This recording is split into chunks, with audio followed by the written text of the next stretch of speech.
Okay, so let's assume you decided to use this principle and you've actually presented the person in front of you the question, what would you do?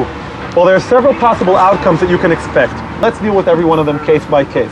Number one, the person in front of you may say, and this is quite common, I don't know what I would do, I'm not the expert. In such a case, don't get upset, but just explain to the person, look, you have the privilege of not knowing what to say or not knowing what to do, but we don't. If you were the Israeli government and you had the ethical and moral responsibility of ensuring security to your citizens, you wouldn't have the privilege of saying, this is a bad idea, but I don't have a better idea. I'm trying to promote a conversation. You're not satisfied with the current reality. You don't like the solutions the Israeli government is giving. What would you do? I think it's a legitimate answer. Now, I understand it's a complex situation. You don't need to give me a perfect solution, but give me something. I think it's unfair just to give criticism all the time and not to have an alternative solution. To say to me, all I know is what I wouldn't do, but I have no idea of what I would do, doesn't leave me in any productive situation where I can move forward or satisfy your desires. And I'd like to if I can. That's situation number one.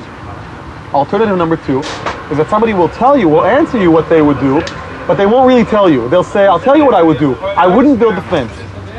Okay. They think they're telling you what they would do, because in essence they're telling you they would remove the fence. I understand that you would remove the fence, but again, let's say there is no fence, and there are constant attacks on Israeli innocent civilians. What would you do? I mean, I need a solution.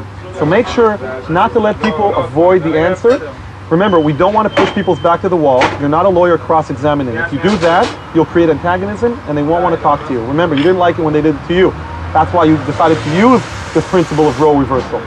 Do it gently, but make sure you're looking for a proactive solution from the person who until now has been criticizing you. Here's the third option. The person may actually give you a solution. You may not like it. You may feel that it's an uneducated solution, that it won't work. Do not attack. Listen and display interest. Be sincere. Be curious.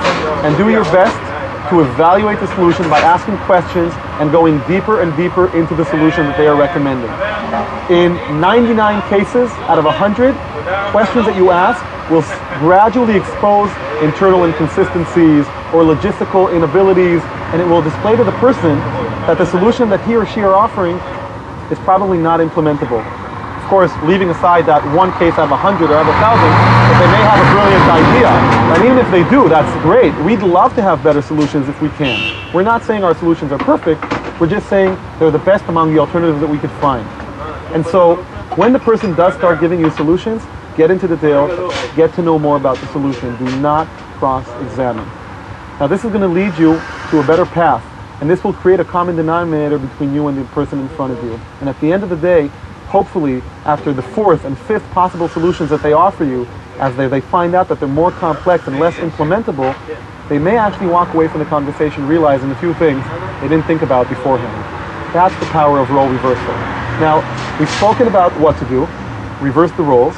In this video, I've showed you how to do it and what are the possible outcomes you may get. In the third and final video, we'll talk about what are the benefits of role reversal on a psychological level and how it's a very, very effective tool of persuasion according to our philosophy.